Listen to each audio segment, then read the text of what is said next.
Welcome to Thursdays for the Soul. I am your host, Roberto Ochoa. Thursdays for the Soul is a webinar series to care for the whole church. Topics are wide-ranging and are focused on the spirituality and care of our people. Prayer, worship, music, psalm readings, or compassionate readings are included for Thursdays for the Soul. We are celebrating African descendant peoples, commonly known as Black History Month. Como un Latino, a Chicano con raíces mexicanas, I am so privileged and honored to present to you in Celebración Afro-Latina, en Palabra y Oración en nuestras comunidades Latina. I love that our Latinx cultures are rich in its cultural diversities. And today, we have three amazing pastoral leaders who are going to share their personal narratives with the full presence of their Afro, Mestiza, Latinidad in word and prayer to us. Bienvenidos to the Celebración Afro-Latina en Palabra y Oración.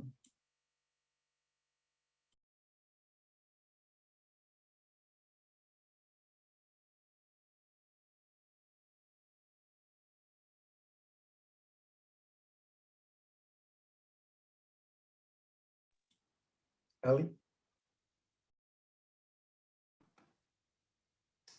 Thank you, Roberto Ochoa, for the work you put into creating room and space for authentic relationships.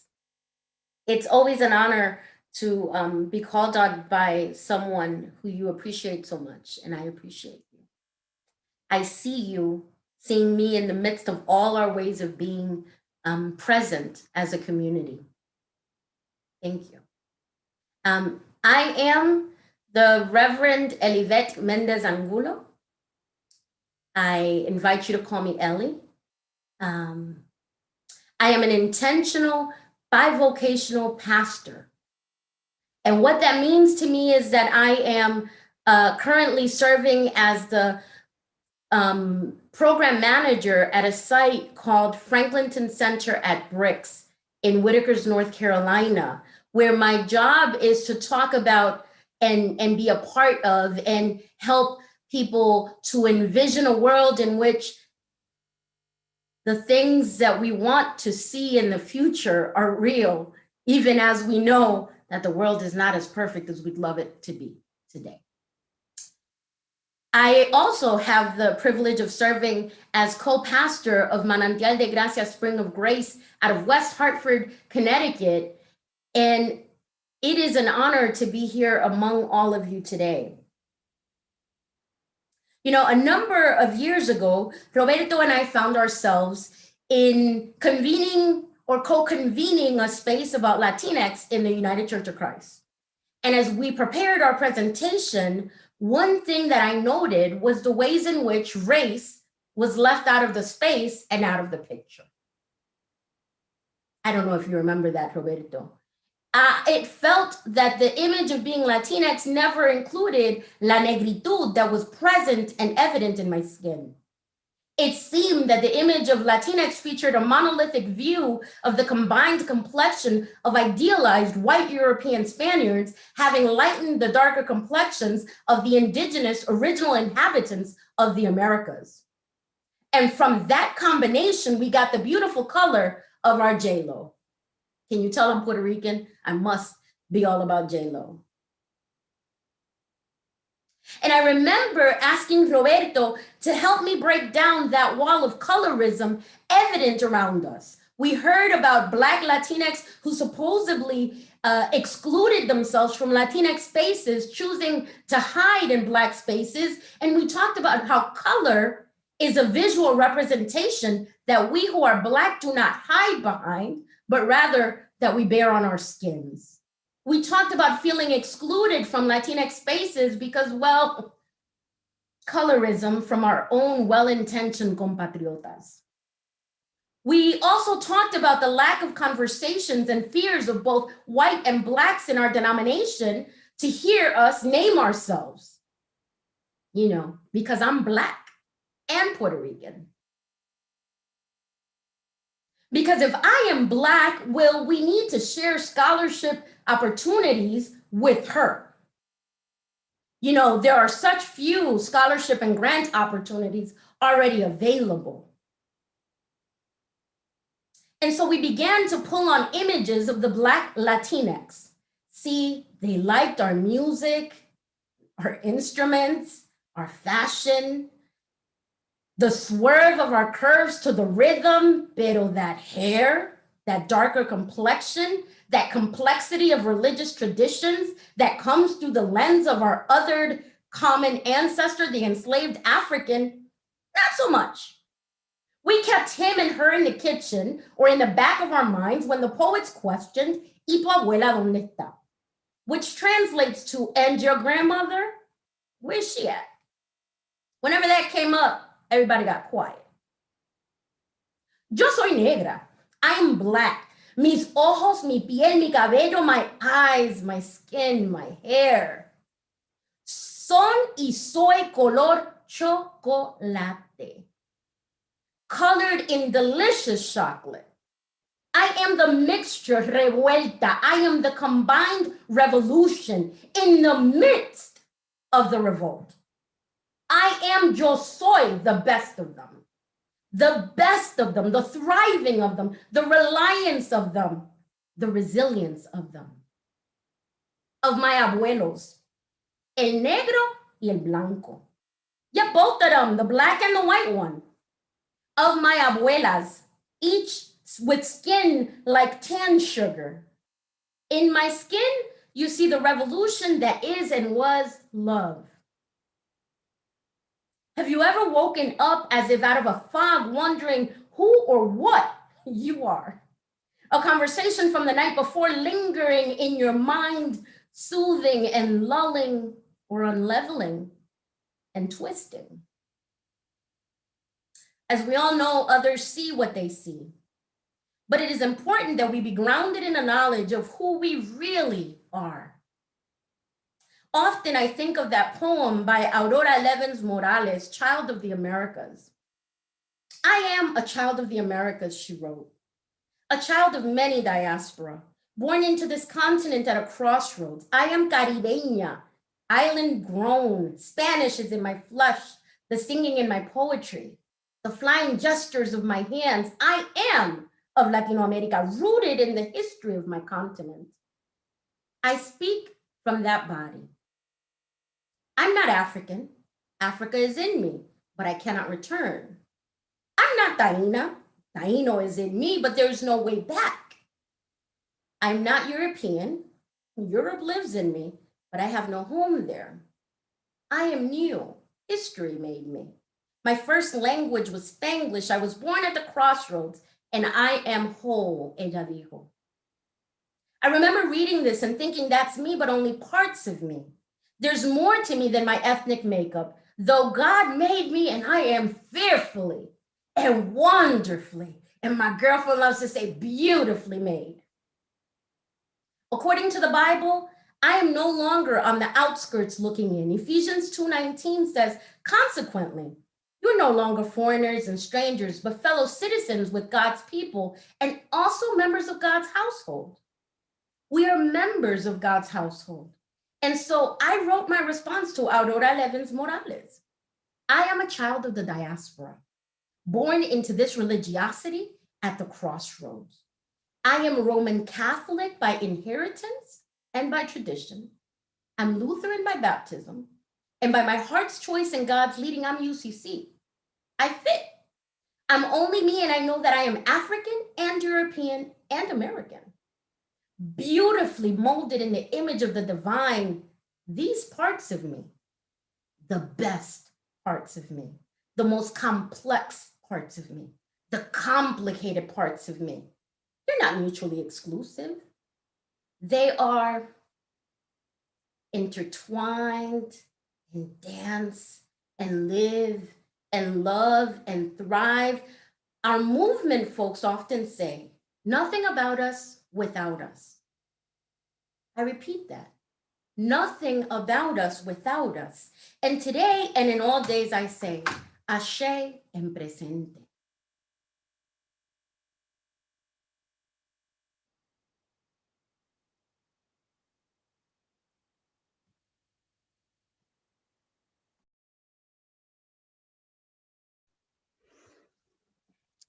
Thank you so much, Reverenda Eli.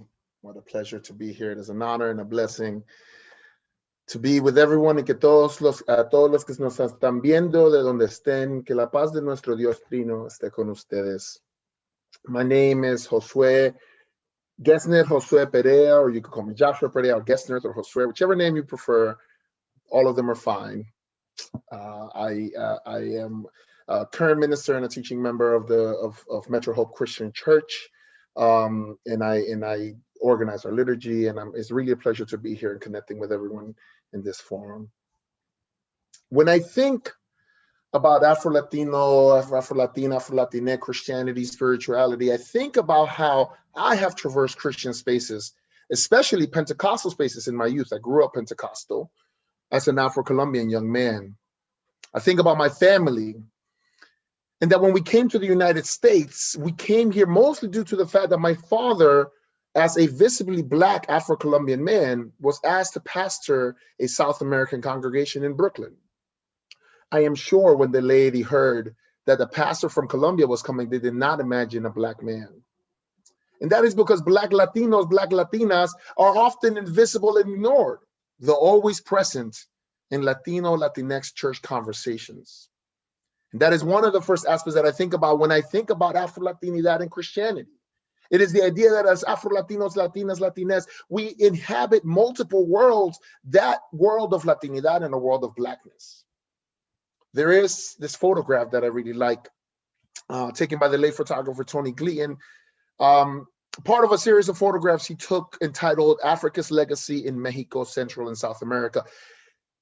You can look up that. That's a great series of photography showing the Blackness within the American continent. It is one of my favorite pictures because it features a brother just holding a Bible, leading a church somewhere in the middle of Bluefields, Nicaragua. And I love this picture because it is a representative of the paradox of Afro-Latinidad and Christianity. The fact that we are often displaced, but yet have a sense of belonging in the church. This is a uniquely Afro-Latino, Afro-Latina, Afro-Latinx experience that we have felt as we have traversed Christianity as Black Latinos, Latinas, Latinxes. And when I think of Afro-Latinidad and its connection to Christianity, I don't think of it as something new, which is what many people think. I think back to the original, to the 16th century, since it would be hard for anyone who knows church history to ignore and not think about Martín de Porres when thinking about Afro-Latinidad and Christianity. Martín de Porres is a monumental figure in the history of Black Latinidad and Black Christianity overall, who represents many aspects of the African diaspora in its unique expression in Latin America and by extension the United States. Born in Lima to a Panamanian freedwoman named Ana Velázquez and a Spanish absent father who in the Brooklyn vernacular, we would call him a deadbeat dad. I don't say his name because, he's a deadbeat, so we're not saying his name. Martín de Porres grew up as the son of a single mom who wanted to enter the monastery to help ease the burden of poverty on his family. Unfortunately, he legally could not be a member of the order because that's how Christian Christianity was. Because he was Black, he could not enter the order. The church had a policy against it. The order had a policy against it. And Peru had a policy against it. Well, what eventually became the country as Peru. Eventually, he became a member of the order, and you could look up his history, and he was known for many acts of service and humility and all that good stuff. But I think back to a phrase attributed to him, who I consider the unofficial patron saint of Afro-Latinidad, and you're going to see this phrase on your screen. He said, "Compassion is preferable to cleanliness. Reflect that with a little bit of soap, I can easily clean my bed covers, but even with a torrent of tears, I would never wash from my soul the stain that my harshness toward the unfortunate would create." I like this quote because it connects to another idea of the Afro-Latino, Afro-Latinx Christianity and spirituality that I see as important, an idea of compassion. Martín de Porres knew of suffering because of his heritage, because of what he lived through every day, because of who he was, experienced as a Black man all the time. And it is no wonder why he was one of the most compassionate individuals of his order. That's because Afro-Latinos, Afro-Latinas, Afro-Latinx, because of our unique experience of suffering, we have a deep level of compassion out of which our faith operates.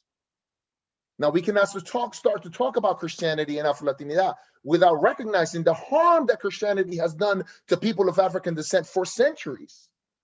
Dr. Yolanda Pierce says in a recent article she published, we need to know that there was a Portuguese slaver ship named Bom Jesus de Triunfo and a Spanish slaver ship named Jesus y el Espíritu Santo, among many others with Christian names, that sailed with the explicit purpose of enslaving other human beings, particularly those of African descent. Can't escape that. And so as an Afro-Latino, and when I think about spirituality, or better, my understanding of how I express my spirituality from the sense of being Black, Colombian, Latino, ecumenical Christian, it includes an understanding that the expression of the faith that I was born in, the faith that I grew up in, the faith I have professed, has been often the tool that is used to take my imago Dei from me. Christianity has often been the tool to take my image of God.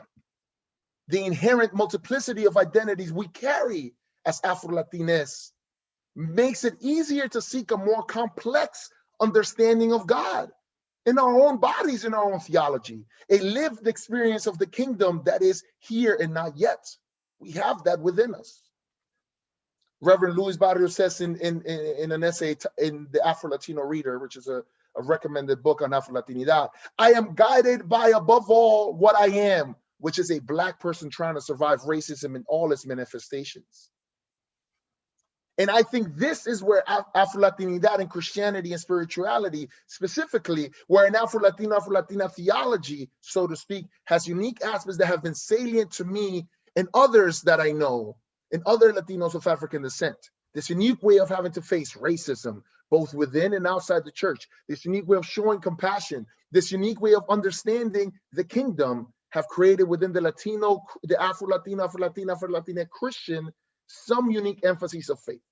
Number one, Afro-Latina, Afro-Latinx spirituality is centered on a decentralization of power by remembering our ancestors. A remembrance of our ancestors is important. Remembering people like Martín de Porres, like those who died in the Middle Passage, that's important. Dr. Pierce says again something later. She says, calling upon the ancestors is about memory, remembering how we are connected to a web of humanity that does not end when our bodies have returned to the dust. I often call this the church eternal. In Christianity, we are connected to Christians past, present, and future. An Afro-Colombian poet that I've read, her name is Lucrecia Panchano. She has a poem entitled Curulao pa'l Señor. Curulao is a style of music in La Costa Pacifica, the Pacific coast of Colombia, that specifically comes from Africa. And it expresses a lot of longing to be with members who passed away, members of her family, friends of her, and it's all sung in a very African level of spirituality to God. Curulao pa'l Señor. So I think Afro-Latino spirituality, number one, is centered on this decentralization of power by remembering ancestors. Number two, Afro-Latino, Afro-Latina, Afro-Latina spirituality is dynamic. It's not static. Young Afro-Latinos are continuing to change the conversation within the Latinx and Black church spaces that they have been kept out of for whatever reason or another. They have engaged in a more inclusive way of thinking of Latinidad and Blackness that are not tied to these dichotomies of Black and white. There's an aspect of improvisation within Afro-Latinidad and Afro-Latinidad and Christianity that encourages constant change and evolution. Spanglish, como lo dijo la reverenda Eli, es algo común de nuestra cultura. It's very common, and we just flow de una lengua a la otra without even thinking about it. Bicultural influences, being influenced by Black and African descendant culture, and also by Latinx culture, which denies its own Blackness, and that's another question altogether. It requires us to be more flexible in our faith and our practice of theology. While many of our white Latino counterparts, and I'm not hating, I'm just trying to keep this in mind, can easily accept or be enmeshed or pass in white European spaces. See, we don't got that choice. So sometimes it's a one-dimensional understanding of God. I think Afro-Latina spirituality has a multi-dimensional understanding of God that is inherent in the complex cosmovision, world vision, worldview that we have within Afro-Latinidad. It causes us to seek a much more multidimensional and inclusive aspects of the divine.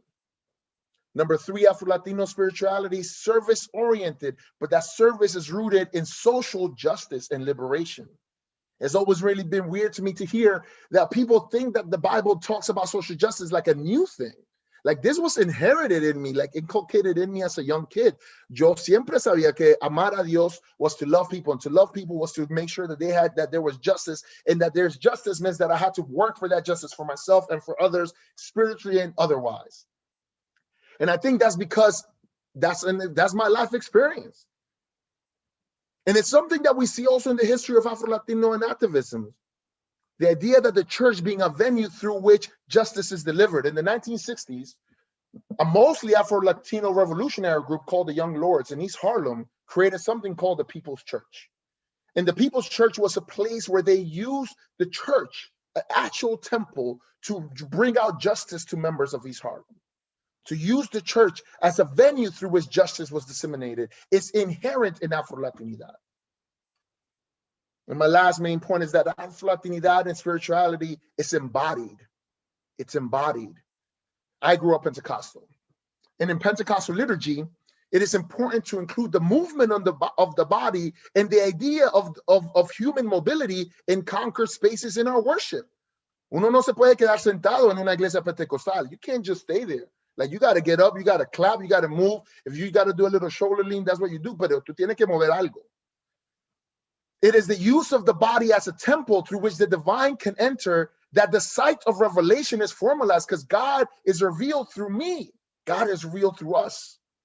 For us, Black people, personal and physical reaffirmation is extremely important, because it's not a disembodied faith, as some people forget. Like if we forget that Jesus Christ was incarnate, like we forget this idea of incarnation that is inherent in Christian theology, but it is a realization that God is meeting us on earth through our corporal forms, affirming God's creation when the world, even the Latino church, often has not. And you will see this last quote on screen. This embodiment of faith dismantles the very inequality that devalues the bodily presence of Black people, who are then able to recapture not only their power, but also a sense of control over their own lives.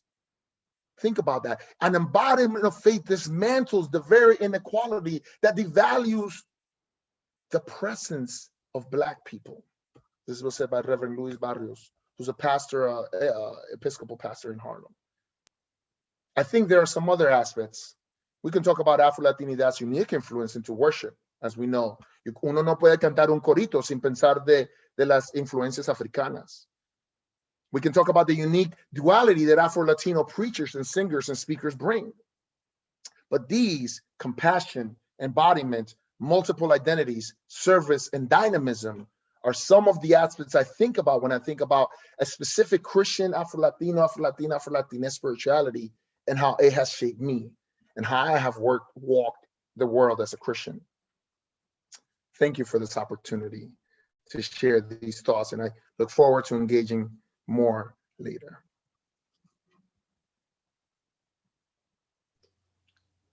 Beautiful, beautiful explanation. Many of you don't know me. And at times I feel invisible, like Hagar in the Genesis saga. More than likely, people wonder where I came from and under whose authority I came to. I am an Afro-Rican, a woman who grew up in a two-parent household on a family farm, where we were third generation to own and operate this farm, which was breaking the stereotype of what it is to be Black and Latina in America. My family was well known in our community, a caring, nurturing, loving family that cared and provided for all their children's needs. My parents were all well educated and instilled in their 4 daughters that education was the key in order to be whoever or whatever you wanted to be in life. Both my parents grew up as Catholics. Both practiced brujeria, witchcraft.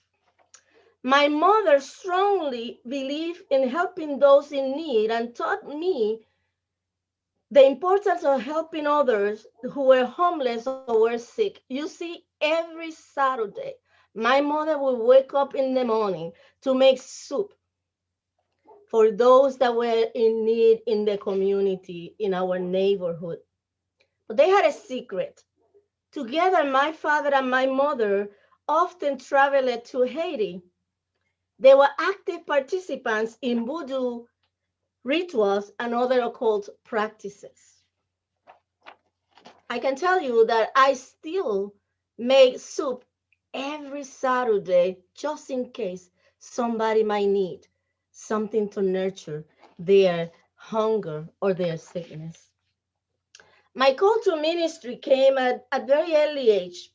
I clearly remember that day that I went to visit with my parents a Yoruba priestess. The priestess began to do her seance. Everyone was given a reading, a word, a new ritual to be performed.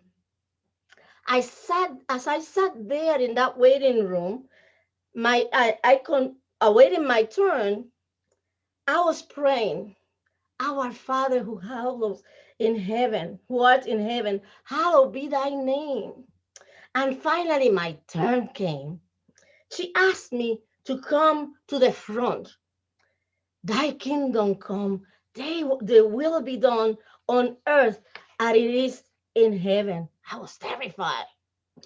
I had already learned through the teachings of my great grandmother, a diaconess in the Disciples of Christ, that when in trouble you declare the words of the Father and God's will.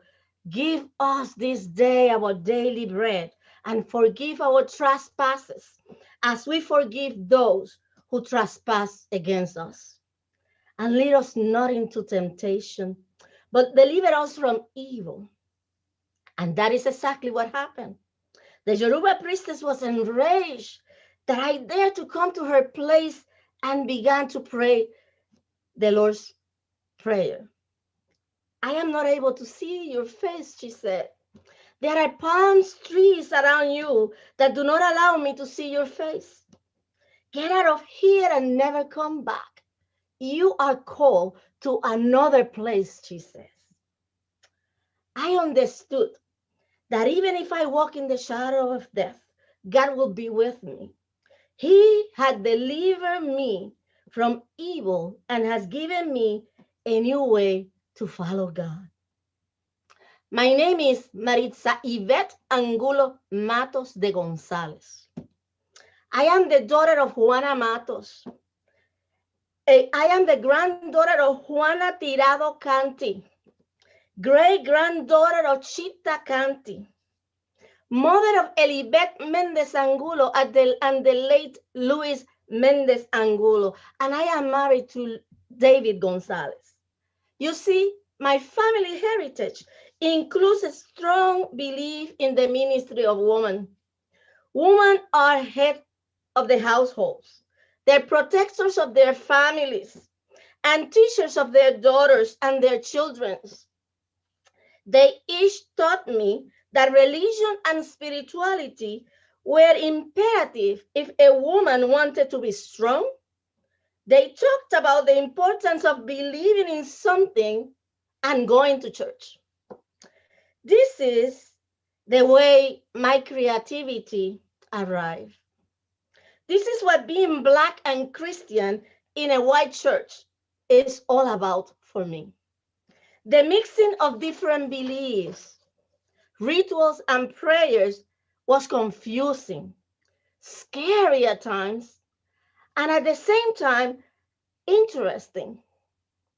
I learned about music, salsa, merengue, baile, singing, jazz, poetry, and negritude.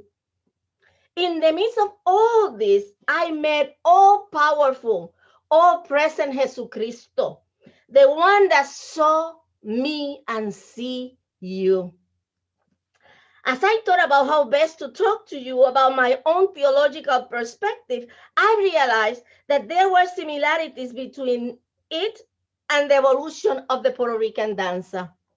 The danza is the maximum artistic expression of the Puerto Rican culture.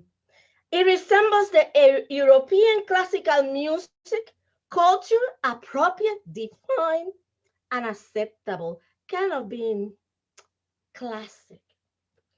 In the 1930s, the danza became very popular among the youth in Puerto Rico. The major reason being is because they allow two to stand together very closely and talk privately into each one's ears. There was intimate dance. This unsophisticated way of dancing was immediately prohibited by the governor in Puerto Rico. Clearly, his prohibition didn't last for a long time. My friends, this amounted to rigidity, at least in my opinion. How can you dance when someone is giving you specific directions on how and when to do or to move? I can only imagine what happened when someone did not follow those instructions that were so rigid. This was the beginning of the fusion between the classical European waltz and the African folklore rhythms. Sound familiar? The fusion of the classical with the folklore, tradition and contemporaneity, the meeting of the old with the new. Since I can remember, all of my movements, my stance, my belief, and my thoughts were conducted by others, were controlled by others. I was tired. I grew furious with God, and that brought me to refuge myself in the desire to find God in the midst of my anger. My spiritual experiences has been defined and redefined by who I am as an Afro-Rican, my belief systems, and my cultural background. Some of these include prayer, mysticism, and apparitions. These were the beginnings of my spiritual transformation of who I am today. I met my current husband, who was the music minister of a local Baptist church. I visited there with him. I observed and I prayed to God to show me God's will. I saw my husband using his gift of music to bring healing and solace to souls that were hardly functioning. He was the catalyst that God used to put this Humpty Dumpty, me, back together again. His love, his strong faith, and his tenderness brought me to my knees before God. Let me tell you, the same God that has called me when I was a child, the God that healed me, the Lion of the tribe of Judah, that not only protected me, but also brought me back again and again to see God's awesomeness. With my husband, with his help and his gift, I once again meditated on his word, used my gift. I learned to see God from a different perspective. It was like God saying, but for those who revere my name, the Son of Righteousness will rise with healing in his wings. And you will go out and leap like calves, released from the stall. Certainly, God has brought me full circle, allowing me to encounter God not in an isolated place, but in the midst of God's people, sharing who we are with one another, growing together, loving each other. I have arrived at a place of acceptance, the place where who I am, my ideas, my opinion, my experiences, my questions, my negrura matters. The place where being Black and a woman does not matter as much as being a woman of faith, a woman of unity, a woman of covenant. And for this, I will continue dancing, praising, and rejoicing in God's name, joining forces with others to proclaim that Jesucristo is the Son of God, and that it's imperative that we change that we move and that we understand that God reigns. During all this process, I have learned to dance as a spiritual practice. Dance has become my self-care, essential spiritual practice. From the salsa as a fire that does not burn, the salsa rhythms brought from West Africa when slaves were forced to keep off the spirits. The salsa that is all about culture, about music, about religious meaning, about expression of freedom in a secret and hidden language.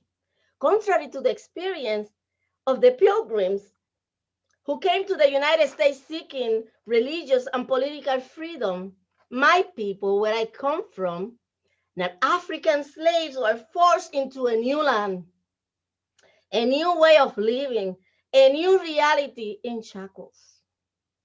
They were forced to hide their religious belief to avoid punishment from their masters, and they were forced to use their drums and their rhythms to call strength, resilience, and meaning to worship. This mixture of rhythms and sounds was the beginning of salsa in the Caribbean. Are you still with me? From salsa to jazz, where a concert lacks a standard conductor. In our church, Manantial de Gracia, we may not have a typical conductor unless you believe that God is not the conductor of one and every one of us. I am an Afro-Rican ordained minister with a spiritual tradition rooted in Pentecostalism, which allows me to bring a different perspective, an enthusiastic sound, a gloria a Dios and hallelujah, an understanding that I can bring my own and unique perspective in rhythm, in sound, in talents, in gift, and in voice to this God who has called every one of us. God knows how we can move, and believe me, we can move. But ultimately, it is our decision whether or not we choose to join in, to be part of this new movement, or allowing and seeing those that has been invisible for a while. I am an Afro-Rican woman full of love, enthusiasm, rich in spirit and in energy, vibrant, vital, full of passion for the people of God, all God's people. I have arrived to a place where the kinky hair of my ancestor is now accepted. My negrura, my Pentecostal roots, my memories of Santeria and Voodoo, the fusion came in and I fit. I can be me. I can openly, from the African diaspora in the Caribbean, worship God. I can be Black and African and Puerto Rican. I can be Afro-Rican. And I also can be the co-pastor of Manantial de Gracia in West Hartford, Connecticut. Luis Pález Mato lo dijo de una manera poderosa. Por la encendida calle antillana, batembandumba de la quimbamba, rumba, macumba, candombe y bámbula, entre dos filas de negras caras, ante ella un congo, pom, pom, pom, pom, congo, gongo y maraca, ritma una conga, bomba que bamba, por la encendida calle antillana, batembandumba de la quimbamba. Bless.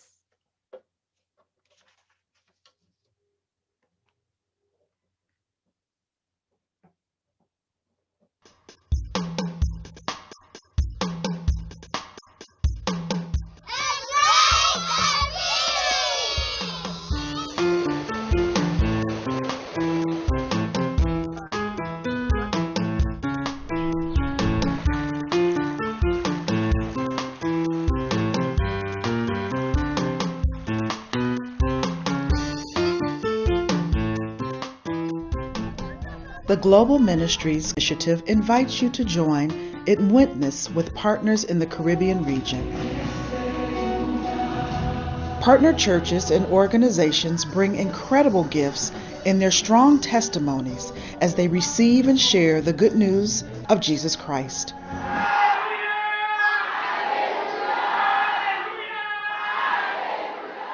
Our partners provide us with a broader understanding of the many ways in which God is at work in the world and challenge us to expand our vision of the church in order to help make a just world for all.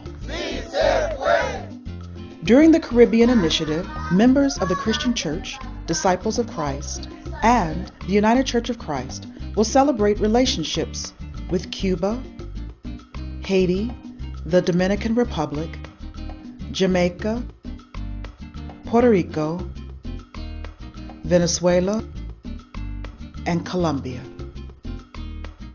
Together, we will address some of the universal challenges of the region: migration and human trafficking, the quest for peace, sustainable development in the face of climate change, and the Church's witness for just economic policies that encourage the flourishing of life. En Caminante y en Infotec, que mayormente a nosotros los jóvenes nos da la facilidad para estudiar, para que nosotros no estemos en cosas malas, como ya pueden ver en este país, que es muy influyente en la delincuencia y eso, y nos da la facilidad para nosotros estudiar y ser alguien en el mañana. Lo que el profesor nos estaba enseñando sobre la comunicación, el servicio al cliente, cómo comportarnos, cómo desarrollarnos cuando ya salgamos de aquí. The program is something meaningful to me, so it helps me, to cope with a lot of problems that I found, in my life. So before I didn't have the hope, to be in the university. So thanks to the program, now I can go to school and be somebody, important in the future. Et ministère global à travers 2 ans qui va permettre que nous capables de joindre une possibilité. So we thank Global Ministry through our friends that give us this opportunity to help people. You are invited to participate in the initiative through education, advocacy, and support of our partners. Global Ministries will provide a variety of resources for your congregation, including study material and liturgical resources.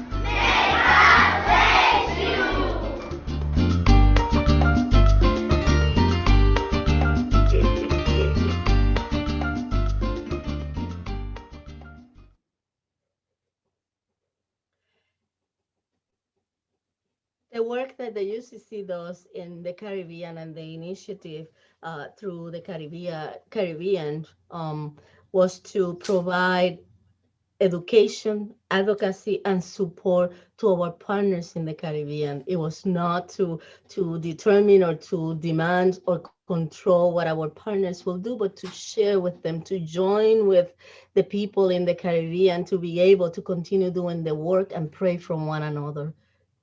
Amen. Whew. Y'all wore me out. Pastor Josue and Reverend Dr. Mami, y'all wore me out. Something that I know we were asked to sit together for a few minutes and have a conversation. Something that came up for me as each of you was speaking was this idea of fusion and paradoxology as being like a catalyst moment. And as I was processing what each of you were saying, I was thinking of the words, because if we forget, our skin already wears the badge. Sometimes I think that in having been left out of conversations or excluded from certain spaces, we are thinking that that we're invisible. And I'm like, no, my skin literally wears the badge that says that it can't be invisible. It doesn't melt into the background very well. You put it up against the ocean and this skin just resonates. You put it up against the grass and it continues to resonate. So thank you for your sharings. Yeah, thank you. I think, gracias a las dos, porque las dos, manantial de vida must be dancing, manantial de gracia must be dancing all the time. Como están las dos ahí bailando. Pero it's something that's just to go on that point, I think that there is this paradoxical aspect of just our being, right? I think como personas afrodescendientes, as people of African descent in the world, I think that there's already a paradoxical state, meaning because there's often exclusion, right, and the belittling of the Black body, as we know, and most Def the rapper says the length of Black life is treated with short worth, right? And so like that's part of it, right? So there's some of that, but at the same time, there is, and for me, growing up Pentecostal, it was very important that the divine speak through my body, right? Like that. Yep. That's very important. Just like, como dijo, as you call her, Reverend Dr. Mami, right? As your mother said, as la Reverenda Dr. Maritza dijo, like that's how we do is dancing is an embodiment, right? So I think that there's this reclaiming. So I think that Afro-Latinidad, that's why for me, that's an important aspect, this embodiment, right? Really actually thinking about enfleshment. I actually think that oftentimes in Christian spaces, we forget what real incarnation and enfleshment looks like. I really think like we're like, oh yeah, there was this Jesus guy, he kind of came and okay. But we don't really think that he inhabited a flesh and he lived in a body and that the body has been reclaimed and it's in heaven, right? And like according to whatever aspect of Christian theology we think. So I think that's an important aspect que yo pienso que se ignora y que yo pienso que también que nosotros como personas afro-latinas, como dijo el reverendo Barrios, right? Like he says in that statement, the embodiment, this embodiment through faith is what legitimizes the Black body when it has been unlegitimized by Christianity oftentimes, muchas veces. Right, as though we were illegitimate to begin with. Right, exactly. Yeah. I think also that, what resonated to me through the conversation has been the importance for us to be authentic selves. That the importance for us to be dynamic in the expression of who Jesucristo is. In many instances, we have this dichotomy of this is Jesus and this is Cristo. And for me, it's together, it's Jesucristo. It cannot be other than Jesucristo. And I think that that's important. I think the one aspect that you, Pastor Josue, talked about was the social justice piece. When I remember my mom doing soup every Saturday, I remember saying to myself, here she goes again to wash our stomachs. But yet when I grew up, how essential that was for my community, even for my church on Christmas time, during the winter time, I make soup for the church. So we can have soup and have what a friend of mine called Eucharisty. That we can have communion, that we can sit down and develop, further of who we are. I think that social justice is not something that we just learn. It has been embodied in us forever. I mean, I don't see anybody in the community or in the Latino community, at least in the Latinx community, who just do something new. This is something that has been done forever and ever, and it's an integral part of the church, as you say. And I like, somebody mentioned that it is important for us to reclaim who we are, to reclaim it and be comfortable with who we are. I am Black, and that's never going to change. I have gone to places, oh my goodness, I didn't know that. Are you Puerto Rican? But you're Black. And I said, so how Puerto Ricans look like? Because it's this issue of colorism that we need to talk about, in many instances where we need to reclaim our color, who we are, but also reclaim our brothers and sisters and siblings in other places of the Americas where, has been hidden for many, many years. The other day, I just learned that through a friend, she comes in to receive some services, and she is a color, darker than I am, and she's Mexican, and somebody else was, no, she's not. We don't have that kind of people in our country. Jesus Christ. So we have to reclaim who we are and be proud that we are who we are. And I think in the reclaiming of who we are, we have to remind people that that doesn't mean that we didn't know we were Black before. Correct. Right? Because I think people hear the words reclaim and they act as though I looked in the mirror one day and realized I was Black. No, I've never been confused. I look in the mirror every day. God made me beautiful. I have to look at myself. However, I have to reclaim my Blackness because in your speaking sometimes you forget that I'm Black. You erase my Blackness, or you attempt to erase and eradicate my Blackness. So in talking about what, I want us to also acknowledge that there's this need to explain that reclaim doesn't mean we didn't know. Oh, no. Because I think we've always known. I don't know if you knew, Pastor Mommy, and I don't know if you knew, Pastor Jose, but we're negros. and you know why I think that's important? Because I think it's the word reclaim, but it's also the word decolonize, right? What we're doing is decolonizing the minds, right? So there are many of our Latino, Latina, Latinx brothers and sisters who are colonized, right? Who have conditioned and been conditioned to see Latinidad as one thing. So if J-Lo is Latina, then Carmelo Anthony can't be Latino, right? Correct. So there's this decolonizing that we're doing, right? We're doing the process of unlearning, right? Of helping people unlearn, especially a few things. I always, in my physical body, como yo soy como Josué Perea, I'm always telling people like, hey, you need to redefine what you think is Latinidad, because I think you have one way of looking at that, but there's many of us that are like this. I also say you need to rethink how you redefine and how you're defining Blackness, right? And I think those are two spaces that I'm always pushing envelopes on. We need to help people redefine for themselves, decolonize their minds, right? The idea of changing the way and not having an ingrained a kind of forced belief that we have, because believe it or not, I have seen many people that we know, people that we all know, that have such a narrow view of quién es Latino, of who is Black, of who God can inhibit, right? That if you have an issue with thinking that God is Black or not white, you have a bigger problem, because technically there was only one biblical character or two that are white. Mostly everyone else is not white. And so it's just this narrow, it's this conditioning that we've had. And it's because we do this narrowing of God when really God is beyond our understanding. And I think that's why when I think of Afro-Latinidad and the divine, like that's why I think that unique experience, esta como cosmovisión Afro-Latina, nos da a nosotros aquí, all of us here, nosotras, nosotros, this idea of understanding God in a more diverse ways. Like the Trinity idea is not complex for those of us que somos Afro-Latinos, because we live with complexity in our own bodies. That's right. I think that's a really important part. And it's also important to mention and acknowledge that we have people who are Afro-Caribbean or Afro-Latinx who the color of their skin might be lighter than ours, and they identify themselves as Afro-Latinx. That is important, because if not, we're doing exactly what the minority of people in this country is doing, segregating and dividing us. That's right.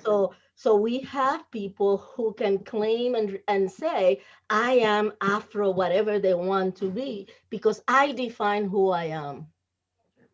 Yeah. And I know where my abuela was. My abuela was from Spain. She was never Black, but my father and my father's side of the family was people, people from the African diaspora. So I can certainly say I am, because of I am visible. You can visibly say, but some other people you can't, but they are also Afro-Latinx. And I appreciate the amount of authentic work that they've had to do to be able to say that and to claim their negritude. I also acknowledge that that's a point of privilege to be able to claim, because that meant that at one point, someone looking at them didn't see that. And so their ability to acknowledge it, wonderful. And also, I never had to claim it. Correct. Yeah. That wasn't my gift. And I know that we have to wrap up really quickly. I also, just on that point, to Las Reverendas Angulos, I think it's also important recordar that Blackness is always a political thing. It's always it's right. So choosing Blackness, not only choosing to walk. I mean, every day that you walk in your bodies as Black women, it's a political thing. Every day that I walk in my body as a Black man, it's a political thing. And I think that is really important to think. And so there is an aspect of Blackness that is a statement. I think there's a rapper that says, like, every time that I walk in the street, I'm making a political statement. And I think that's what we're doing. And I think we do that in the church. I think we're going to do it in wherever we go. And I think we're going to continue to do it in the church eternal. Pastor Josue, at some point, I want to talk with you about music. Cuando quiera, cuando quiera.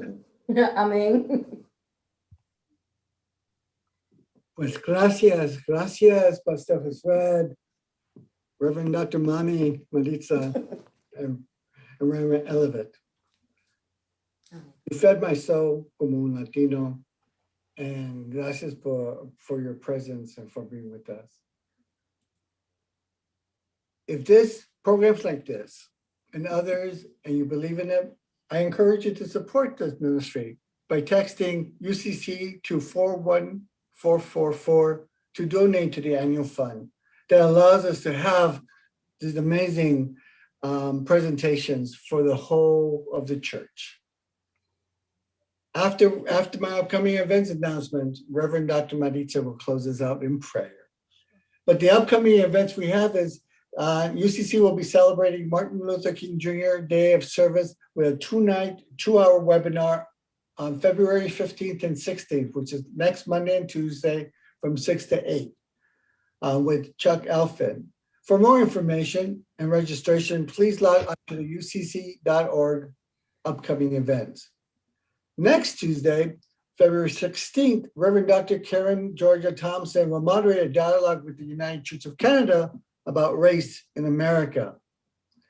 And on Friday, February 19th, please join us as the State of the Matter series continues with the State of the Poor, with Reverend Tracy Blackman, Bishop William Barber, and other leaders advocating and working with the poor.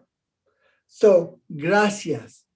Que Dios te bendiga en todos for joining us today. Reverend Dr. Maritza, please close us in a benediction. And I am authentic to myself. I'm going to pray it in Spanish. And it's the Romance de la Niña Negra, the Romance of the Black Child by Luis Canet.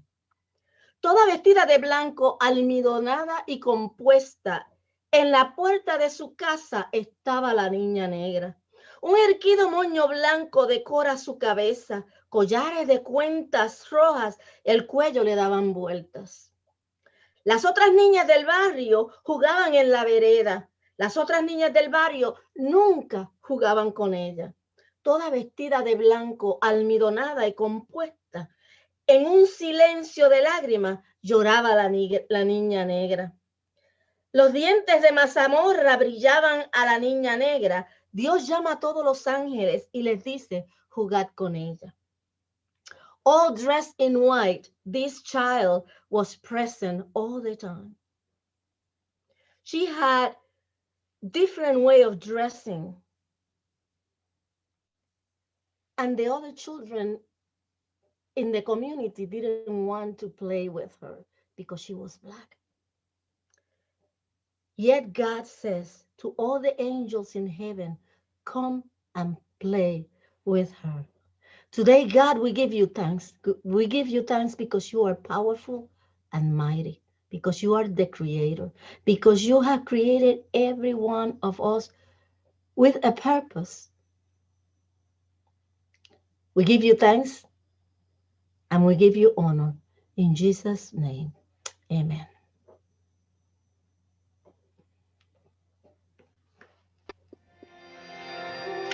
Siblings in Christ, if you were moved by this conversation, if what's been offered here has helped enhance your ministry or has nurtured your soul for the journey, please consider donating to the annual fund of the United Church of Christ by texting UCC to 41444. Your support will help to provide programs like this, which are an essential part of our ministries in the United Church of Christ. Thank you for your support. Be blessed on your journey and know that you are not alone. We are holding you in prayer. Amen.